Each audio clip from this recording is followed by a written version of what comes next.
The past several weeks have seen the Western Hemisphere enter a moment that many analysts warn could reshape the entire global balance of power.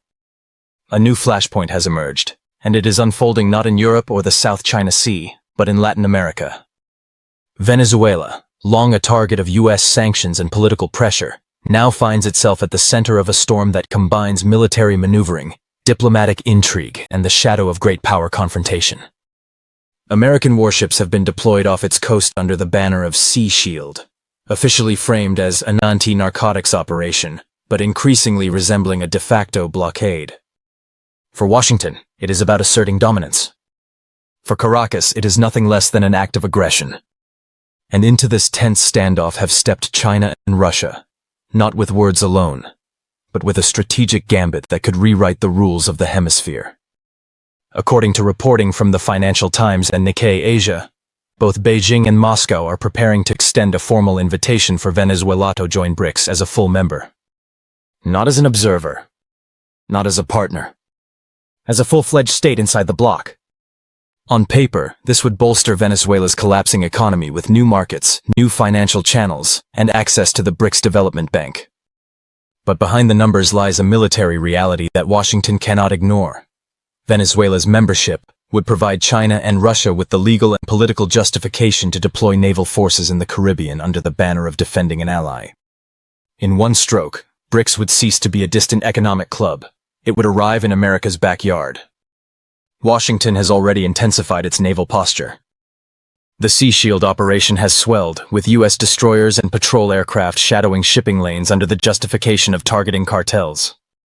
But in Caracas and Beijing, officials call it what it looks like to them, a hidden blockade. Reuters reported just days ago that U.S. intelligence tracked Chinese warships steaming across the Atlantic, only a short sail from Venezuela's shoreline. Maduro, seizing the moment, declared publicly that these vessels are a support fleet, a shield that would stand with Venezuela if U.S. pressure escalates. Russian officials have gone further, suggesting openly that they are weighing a permanent military presence, cloaked in the diplomatic formula of protecting a BRICS partner. For the Kremlin, it is a chance to pierce its isolation, regain strategic depth, and plant a flag in a region long claimed by Washington's Monroe Doctrine. China's approach, however, is laced with caution. The South China Morning Post reports sharp debates within Chinese military circles. Admirals are acutely aware that despite Beijing's massive naval buildup, the U.S. Navy still represents an unmatched force. A direct clash could unleash consequences no strategist can predict. Yet at the same time, Beijing recognizes the leverage. Venezuela offers more than oil. It offers a platform, a foothold from which China can project pressure across the Western Hemisphere. The formula, as outlined by Carnegie Endowment analysts, is deliberately simple. We are not attacking America. We are defending our BRICS partner. With that line, China gains a shield of legality, portraying strength while avoiding the image of raw aggression. For Donald Trump, who has built his foreign policy narrative around America first, and the optics of military strength, this is a nightmare scenario. Bloomberg reports that inside the White House, the fear is crystal clear. Venezuela's entry into BRICS would internationalize the conflict. Any skirmish, any naval encounter, could escalate instantly into a global showdown, pulling Washington into simultaneous confrontation with Moscow and Beijing. Such a development would be nothing short of catastrophic for U.S. strategy, shredding decades of influence and hollowing out the Monroe Doctrine itself. The doctrine that once defined America's unchallenged dominance in the hemisphere now hangs by a thread. The struggle is not only at sea or in diplomatic backrooms, it's also in the war of information. Chinese state broadcasters are flooding global media with images of their warships cutting through Atlantic waters, packaging it as a mission for international order, sovereignty, and the right of nations to choose their path. Russian television hammers a different drumbeat. America is violating Venezuela's sovereignty under false pretenses, and the world must stand with Caracas. In Latin America, the message is landing. El País reports that countries including Bolivia and Nicaragua have already signaled support for Venezuela's accession to BRICS. The narrative is spreading that this is not just Venezuela's fight, but part of a larger struggle between American dominance and the rise of a multipolar world. And so the stage is set. On one side, Washington, unwilling to relinquish its grip on the hemisphere it has dominated for 2 centuries. On the other, a coalition of rising powers daring to plant their flag in its waters.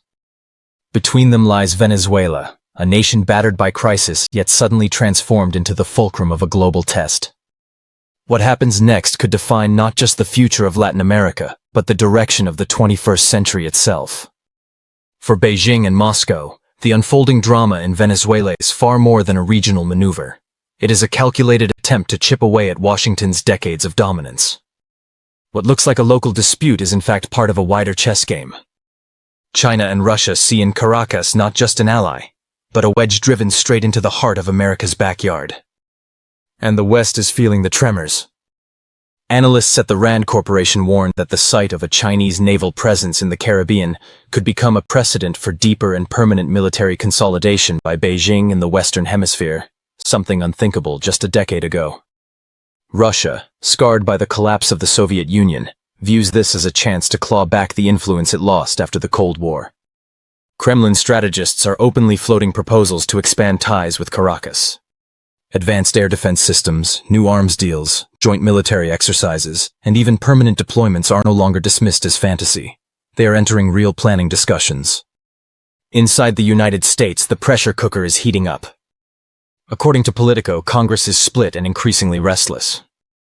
Democrats warn Trump not to blunder into another foreign entanglement, arguing that a direct clash with China and Russia would be reckless. Republicans, by contrast, demand a show of force, accusing the White House of weakness in the face of foreign rivals setting up camp on America's doorstep. Meanwhile, the U.S. is battling its own internal fires. Gasoline and electricity costs are surging, shipping disruptions at ports have sparked worker protests, and farmers are furious as Chinese retaliation has crushed demand for American exports.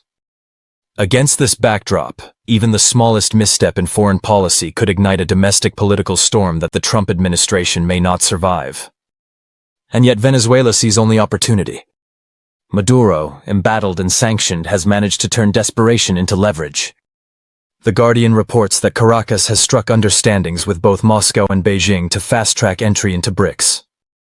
For Venezuela, this is not just a symbolic handshake, it is a declaration of survival. Under the protection of two nuclear powers, Maduro believes he can shield his government from U.S. intervention. To Washington, the implications are chilling. For the first time in modern history, a nation in the Western Hemisphere could formally join the anti-American bloc, redrawing the global map of alliances and putting into question the very principle of U.S. global leadership. China and Russia are not rushing. They are deliberate, careful, but unyielding. Each move is calibrated. What began as an energy and trade arrangement is being reshaped into a platform of geopolitical confrontation. For decades, Washington considered Latin America untouchable, a backyard under lock and key. Now that lock is being pried open, and the key may soon belong to others. Across Latin America, governments are watching with narrowed eyes. Brazil and Argentina, according to Latin America Post, are closely tracking developments. In Brasilia, debates rage inside Lula da Silva's government about how an expanded BRICS would alter the region's balance of power. As an established BRICS member, Brazil cannot ignore the strategic implications. India, according to Hindustan Times, is cautious and conflicted. New Delhi has long balanced East and West, and it fears a militarized BRICS could undermine that flexibility.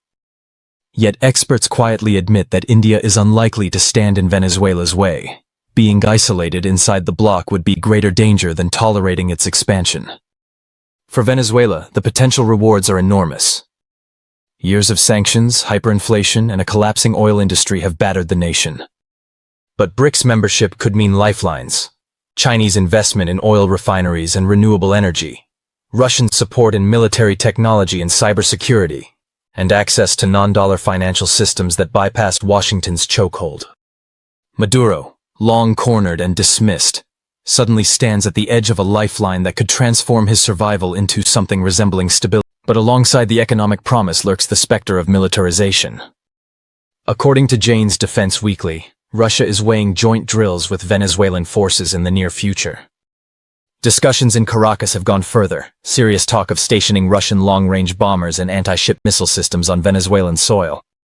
Such a step would represent nothing less than a direct challenge to U.S. military supremacy in the hemisphere. And here lies the crucible for Donald Trump. The stakes could not be higher. If he hesitates, it risks looking like capitulation to Beijing and Moscow, right in America's neighborhood.